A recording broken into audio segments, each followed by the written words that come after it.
Good morning, children. Today we'll continue the topic properties of colloidal solutions.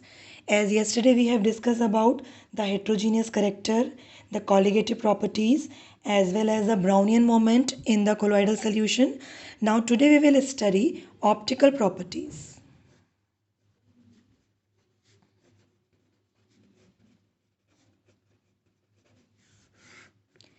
And this what we will discuss is Tyndall effect.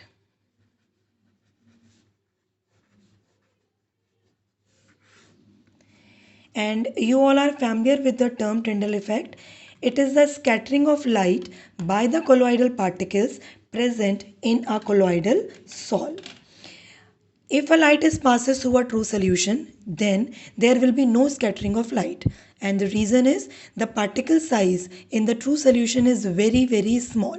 But this is a property shown by the colloidal particles because the size of colloidal particles are comparatively large. So Tyndall effect is the scattering of light by the colloidal particles present in a colloidal solution. And the illuminated path of beam is called Tyndall cone.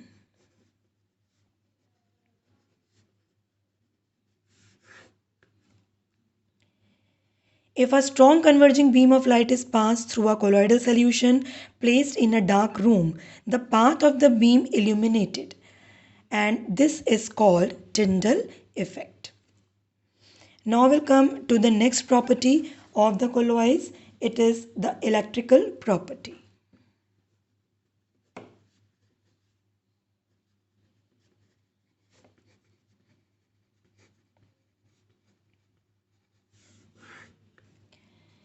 Now in electrical properties, first we will discuss the electrical charge on colloidal particle.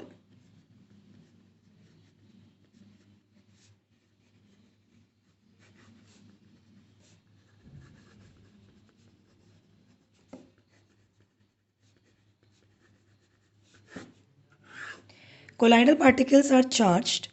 It can be explained by one experiment, which is the electrophoresis process. This we will discuss in the next topic. Now, colloidal particles के ऊपर charge है, right? और आपको यहाँ पर हम ये पढ़ाने वाले हैं कि the origin of charge या electrical charge on of the colloidal particles. For explain this, which type of theories are given over there. The first is called fractional electrification. It is caused by the mutual rubbing of the colloidal particle with molecules of the dispersion medium. Means dispersed phase और dispersion medium के जो particles हैं उनकी rubbing की वजह से उनकी surface पर charge develop होता है और इसी वजह से जो colloidal particles हैं वो charge होते हैं. The second is called electron capture by the particles from the air during electrodispersion in Bragg arc method. So this is the second theory which is given to explain the development of charge on the colloidal particle. But the most acceptable theory which is given to explain the charge on the colloidal particle is preferential adsorption of ions from solution.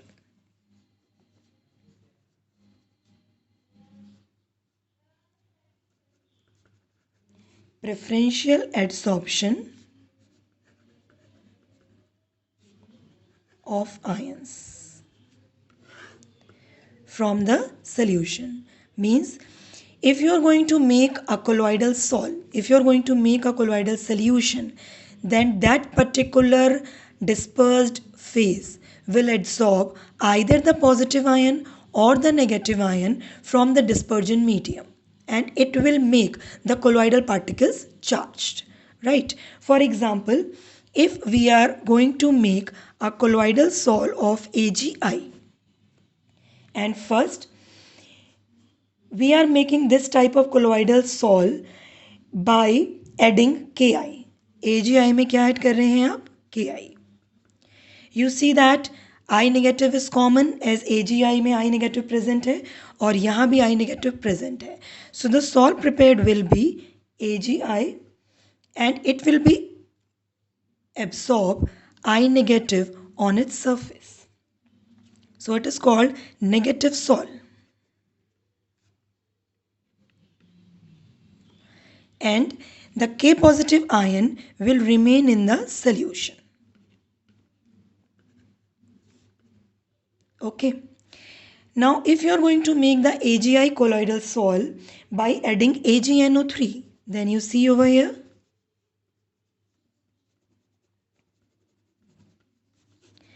Ag ion is common, so preferential adsorption उस particular ion का होगा which is common. So that means AgI will adsorb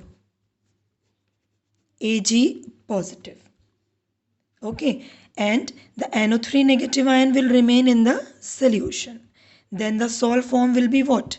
It will be of positive type of sol or positive colloid.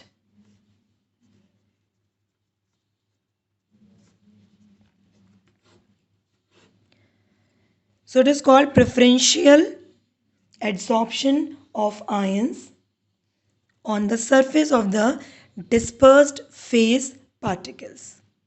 As in this case, negative sol is formed. In this case, positive sol is formed. And the stability of colloidal solution can be explained by the charge present on the ions. As in on the is all the particles of the dispersed phase, negative charge is present. In case of, so it will be a negative sol. And due to presence of same type of charges, the colloidal particle will repel each other. And due to this, colloidal solution remain stable and the particles will not collapse. That means coagulation or precipitation will not take place. This is called origin of charges on the colloidal particles. Now we will study about the zeta potential.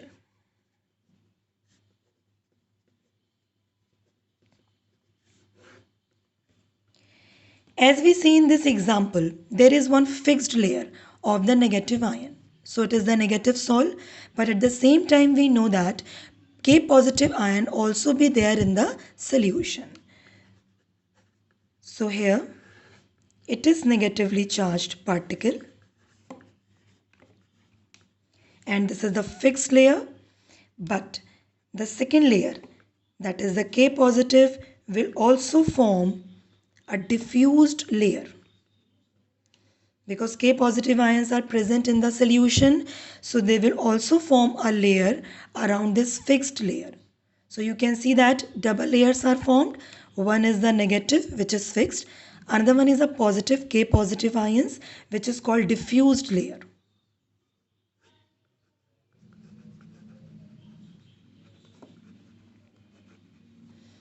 And here it is fixed layer.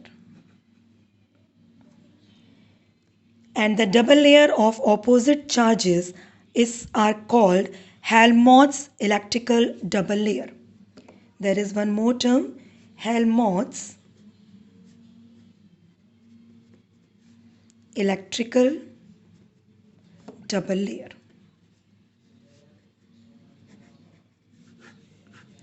In which the one is fixed, another one is mobile. And the potential difference is known as electrokinetic potential or zeta potential.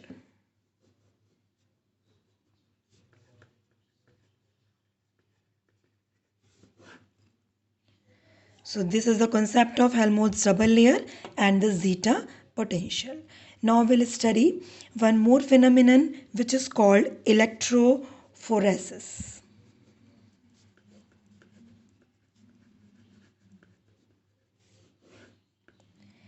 The existence of the electrical charge can be shown by the process of electrophoresis. The movement of colloidal particles under the influence of electric field is called electrophoresis. What we will do in this, we'll take a U-tube and two electrodes यहाँ आपने लगा दिए हैं. इसको एक battery या cell से connect किया है और यहाँ आपने भर दिया है एक colloid. colloidal solution. So before electrolysis means जब तक आप इलेक्ट्रिसिटी यहाँ नहीं भेज रहे हैं the particle will remain scattered. Okay, but as the electricity is given in that particular apparatus, what will happen that the colloidal solution start moving either towards the cathode or towards the, या तो वो cathode की तरफ move करने लगेंगे या फिर वो किधर मूव करने लगेंगे, एनोड की तरफ मूव करने लगेंगे. और ये एक्सपेरिमेंट ये शो करता है कि कोलॉइडल पार्टिकल्स चार्ज हैं. If the particles are start moving towards the anode, that means these particles are negatively charged, यानी कि sol is negative sol. And if they start moving towards this, that means these are positively charged and the sol is positive. So this is the experiment which is called electrophoresis. And the definition is the movement of colloidal particles under the influence of an electric field is called electrophoresis. So by this experiment, we can find the nature of charge on the colloidal particles. The next term we will study over here, coagulation.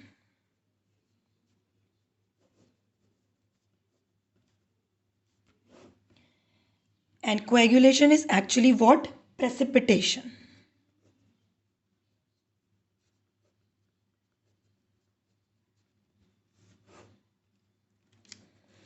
Means when the colloid particles start aggregating together, then the colloidal particles change into the large size particles and settle down, and this process is known as precipitation or the coagulation. And for doing this, या फिर coagulation और precipitation किस तरीके से हो सकता है, इसके लिए आपको क्या करना है, अगर आप किसी भी कोलॉइडल सॉल्यूशन में कोई भी इलेक्ट्रोलाइट ऐड कर देते हैं मिनिमम अमाउंट में, then what will happen, it will cause coagulation, because when you add the oppositely charged ion to the colloidal solution, then the salt particle become neutral. Okay, and as the charges are not present on the colloidal particles, they start collapsing with each other, and this is called what? Precipitation. Correct. So what is coagulation or precipitation? Is the process of aggregating together the colloidal particles so as to change them into the precipitate. This is called coagulation or precipitation. The minimum amount of an electrolyte that must be added to 1 liter of colloidal solution to bring the coagulation is called coagulation value or precipitation value, and one more term is here, flocculation value.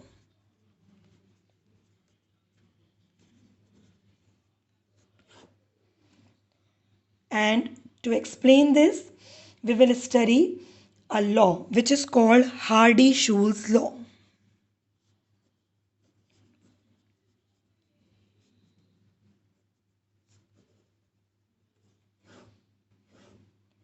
Hardy-Schulze law. According to this law, it is said the effective ions of the electrolyte in bringing about the coagulation are the ions which are carrying the opposite charge, and these ions are called coagulating ions. Right?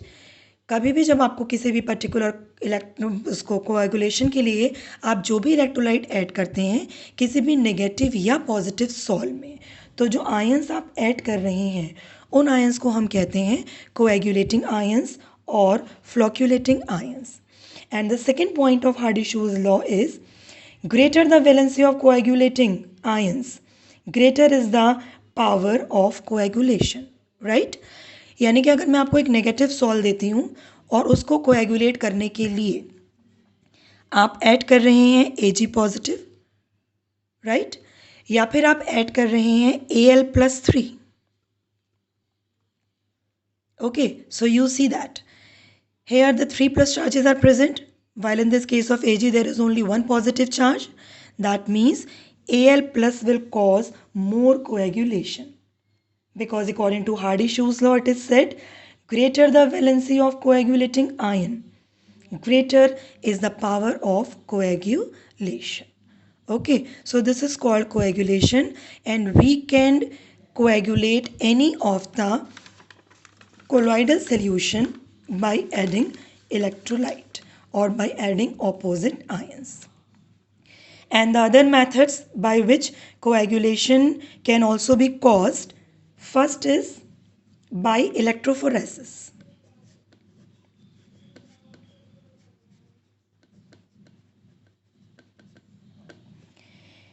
Electrophoresis में जैसा अभी आपने देखा, मैं आपको एक बार फिर से दिखा देती हूँ कि जो अपोजिटली चार्ज पार्टिकल्स हैं वो इलेक्ट्रोड्स की तरफ मूव करते हैं, और अगर नेगेटिव सॉल है तो वो यहाँ जाकर पॉजिटिव प्लेट पे जाकर के न्यूट्रलाइज हो जाएगा, और जैसे ही कोलॉइडल पार्टिकल्स न्यूट्रलाइज होंगे they collapse with each other. Okay, so if electrophoresis is prolonged it can cause coagulation. Second is called mutual precipitation.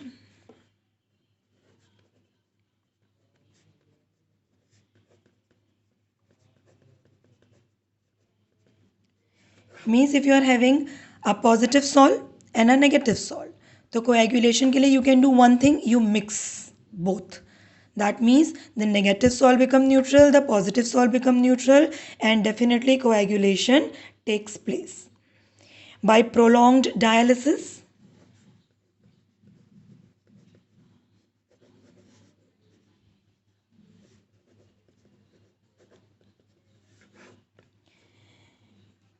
the stability of colloidal salt is due to the presence of a small amount of electrolyte.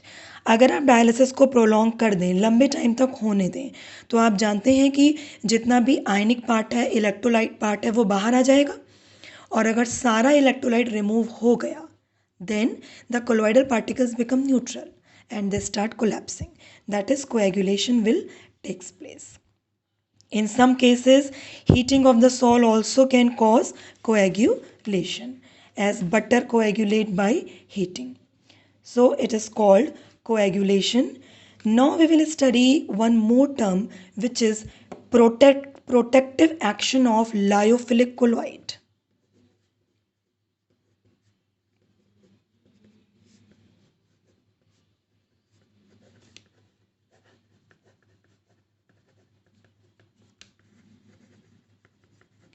It is called gold number.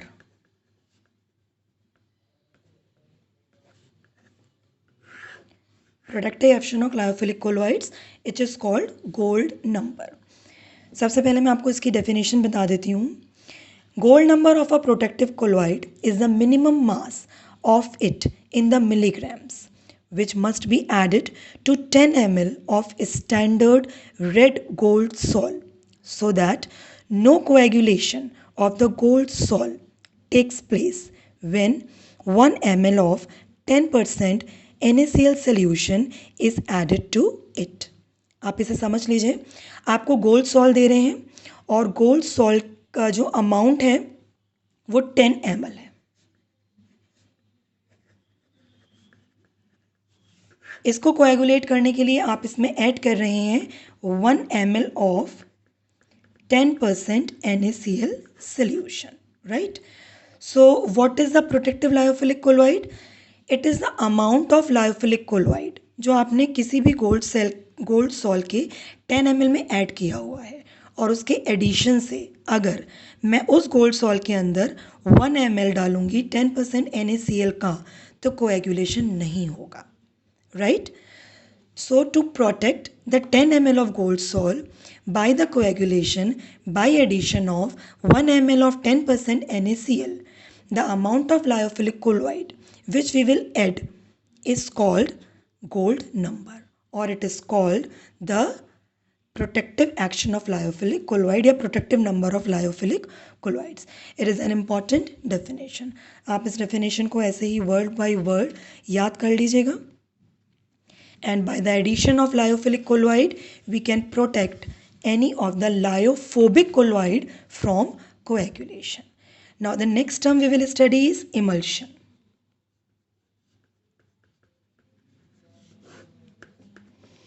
Emulsion is a colloidal solution in which both the dispersed phase and the dispersion medium are liquid, right? So dispersed phase and dispersion medium both are liquid. It is called emulsion.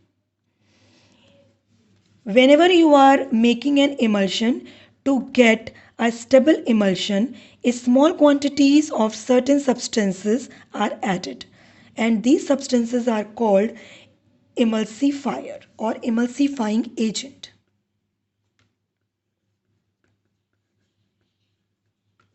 So what are emulsifier? These are the substances which are added in the preparation of emulsions to make it stable. Okay, emulsions को stabilise करने के लिए जो substance आप add करते हैं उनको हम बोलते हैं emulsifiers. Emulsions may be of two types. One is called oil in water,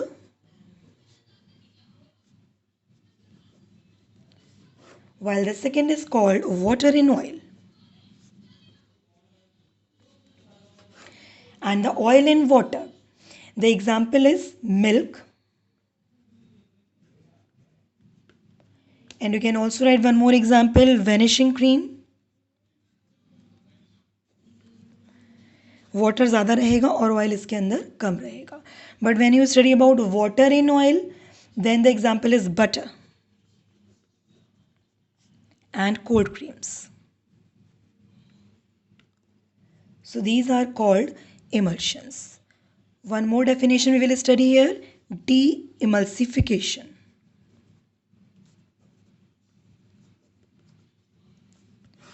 The process of separation of constituents liquids of an emulsion is called de-emulsification. Emulsion के जो दो लिक्विड्स हैं, जो कॉन्स्टिट्यूएंट्स हैं, उनको जब आप अलग कर देते हैं तो उसी को हम बोलते हैं de-emulsification. So these are the type of colloids. Now the last topic of the colloid is applications of colloids.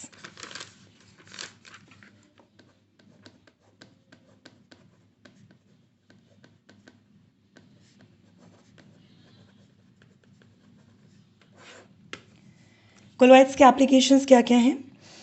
ज़्यादातर मेडिसिन जो होती हैं वो हम कोलॉइडल फॉर्म में ही यूज़ करते हैं. और बेटा इसका रीज़न ये है कि कोलॉइड्स जो होते हैं उनका सरफेस एरिया ज़्यादा होता है. तो वो कोलॉइड, क्योंकि कोलॉइडल सोल्यूशन में सरफेस एरिया ज़्यादा है तो इसीलिए वो ईजिली एसिमिलेट हो जाती हैं due to large surface area. So these are more effective. So medicines which we are using is generally in the form of colloids. Second we can study about formation of delta. ये आपका exam का question भी है, that when river meets sea delta is formed, why? It is again one of the application of the colloidal solution.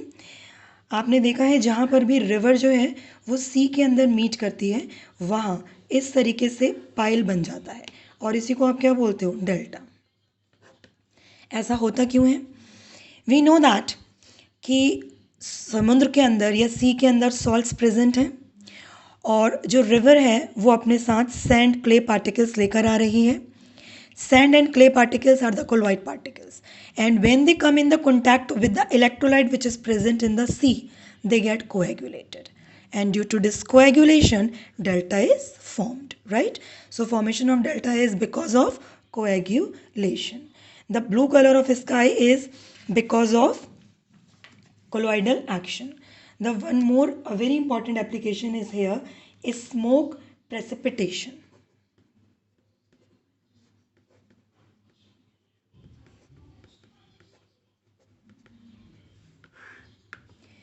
Smoke precipitation के लिए chimneys के साथ में एक क्वार्टल प्रेसिपिटेटर लगा दिया जाता है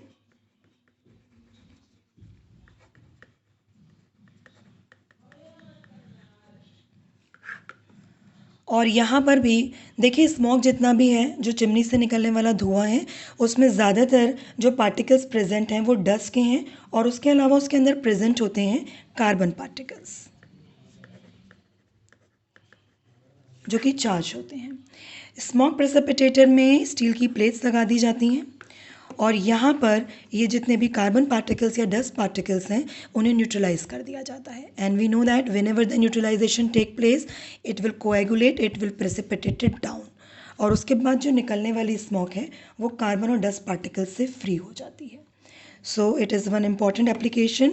Cottrell precipitator is used in the chimneys to make the smoke free from the dust and the carbon particles. So these are few applications of the colloidal solution. So that's all for today, and I think this chapter is completed. So you all just go through with the chapter from the NCERT and try to do the numericals of it. Sorry, numericals नहीं, इसमें numericals नहीं है, तो NCERT के जो exercise questions हैं उन्हें करिए, और मैं आपको कुछ क्वेश्चंस भेज दूंगी व्हाट्सएप पर, उन्हें आपको अपनी जो नोटबुक है उसमें लिखना भी है। Thank you.